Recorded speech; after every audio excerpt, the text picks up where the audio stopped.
Hello and welcome to this little Spalluccipedia video. Another dive into the ever-increasing universe of my investigator of paranormal, Sam Spallucci. Now, before I prattle on, or whatever you feel it might be for the next couple of minutes, please give me a quick like and a quick subscribe. And it's absolutely fantastic. You know how this internet business works. Us creators have very tender egos, and they need sort of like, a little bit of soothing every now and then, just to make us feel loved. So, today I want to have a little chat about somebody who's very much a side character in Sam's universe. That's a bloke by the name of Calvin Watson. Calvin only turns up twice, and I mean, it's probably safe to say that's probably all he's going to do. I mean, I say probably, we deal with the supernatural in these books, so you never can be quite too sure, flashbacks and all that. But yeah, I think he's probably had his outings, as it were, now, and he's a ghost. Now, Sam obviously is your paranormal investigator, so it's only quite right that he deals with a few ghosts. We've had a few in the past. We had the case of the fastidious phantom, which was the slight flashback story where he's talking about his time at Loonside University. We've let's see, who else have we had ghosts? We've had his father.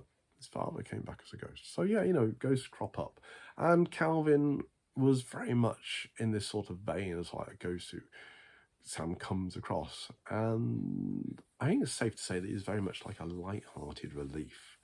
I tend to sort of have the first story in sort of like my sequential story novels as a bit of a light-hearted introduction. There'll be hints in there of what's going to come on, but the actual story itself is quite a light-hearted one. It's a nice little chuckle to ease the reader in before I slap them round the face with death and despair. And Calvin fulfills this role very well. He's cropped up twice. It was in the case of the Cherokee Checkout and in the case of the Ghostly Guide. Now, in the Cherokee Checkout, we find out that he's recently deceased. Unfortunately, he committed suicide with sort of like, his love was spurned for this young lass on his course who works on the self-service checkout in the new supermarket Masons. But of course, he wants to come back and haunt and show his love, but he doesn't do it like, Joe Blogs would normally do, just turn up and say his love or whatever. No, he was obsessed with Champion the Wonder Horse, that black and white TV series from, I think it was originally in the 50s, trying to remember that.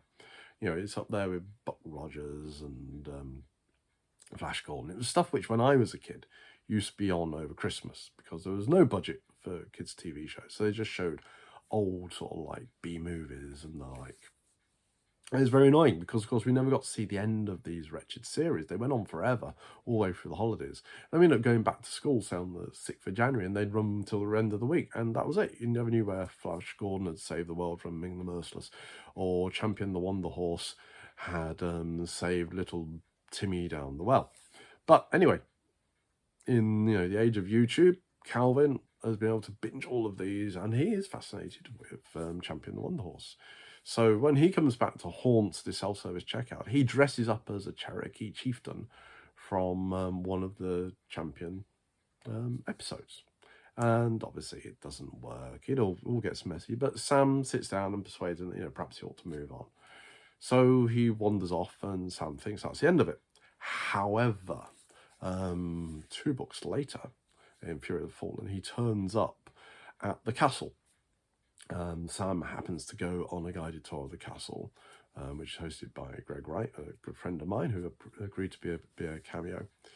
And it turns out that Calvin turned up with a CV saying that he was a ghost who'd done numerous hauntings. And Greg agreed to take him on, as sort of like, as long as he stuck to the script. But Calvin, being Calvin, didn't.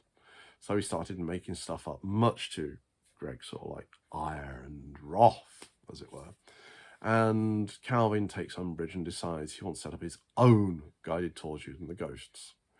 And Sam encounters them and said, look, this isn't a good idea.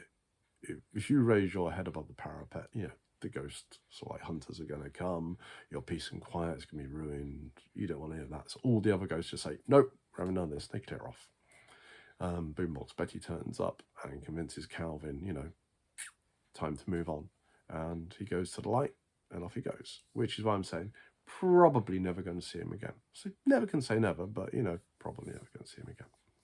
So Calvin was unusual for characters in Sam's books because he wasn't actually based on anybody I know. A lot of the characters have sort of like their grounding in people either from my present or my past. But Calvin was very much created just to be Calvin. Very much just like a humorous relief sort of character. And I really enjoyed working with him. It was refreshing. A lot of my characters have baggage, whether it be personal baggage or sort of eschatological baggage. You know, things to do with the end of the world, the divergences coming, all that sort of business. So, yeah, Calvin was fun to write. Nice, lightweight character, as it were, but one which was humorous. And I hope you enjoyed him too. Anyway, take care. As the clock chimes, I'll see you again soon. Bye-bye now.